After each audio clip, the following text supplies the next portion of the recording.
In the hushed, dust-mote-filled sanctuary of her private library, Dr. Eris Thorne was about to unleash a terror older than any she had studied. Her fingers, calloused from years of turning brittle pages, traced the faded script of a medieval plague curse. It was a relic, a curiosity, she thought, as she began to read it aloud, her voice echoing softly in the cavernous room. The words, a guttural incantation from a forgotten dialect, flowed from her lips. A chill, not from the drafty room, snaked up her spine. A faint, dry cough seemed to emanate from the air. She dismissed it as her imagination, a trick of the mind after hours spent poring over grim histories. But then, the cough grew, multiplying, until it sounded like a spectral chorus of hundreds, a chilling prelude to something unspeakable. The first symptom manifested subtly, a persistent, tickling sensation in her throat, followed by a dry, rattling cough.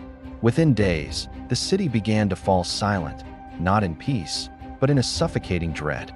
The cough, once a phantom, was now a pervasive, horrifying reality.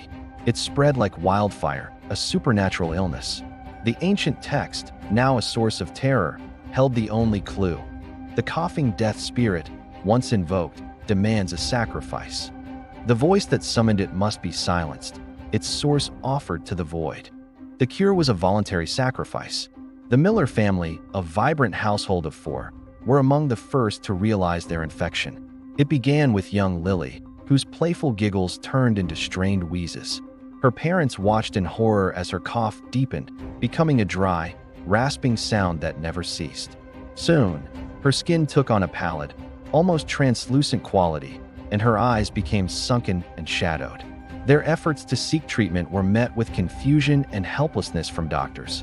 The family huddled together, their own throats beginning to ache, listening to the relentless coughs from outside. Across town, the Chun family, known for their bustling restaurant, found their lives grinding to a halt. Mr. Chun, a man of robust health, was the first to succumb to the persistent, dry cough. It was a cough that seemed to tear at his very being, leaving him breathless and weak. His wife soon developed the same affliction, her voice growing hoarse and then disappearing, replaced by the incessant rattling sound. Their children, terrified, watched as their parents withered, their bodies racked by spasms of coughing.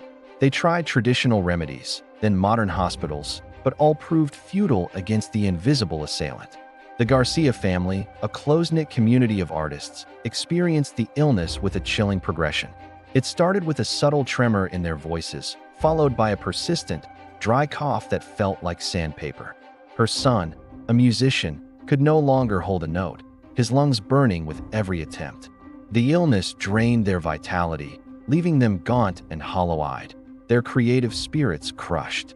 Dr. Thorne, now herself struggling with the same insidious cough, knew the truth. The ancient text was not just a historical document. It was a living, breathing curse.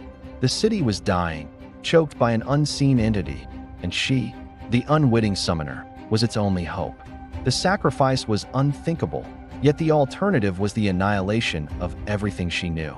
High above the city, on the sterile, windswept roof of a hospital, Dr. Eris Thorne stood. A surgical scalpel glinted ominously in her trembling hand. The city below was a symphony of coughs. She raised the blade, her eyes fixed on the horizon, and opened her mouth to speak the sacrificial words.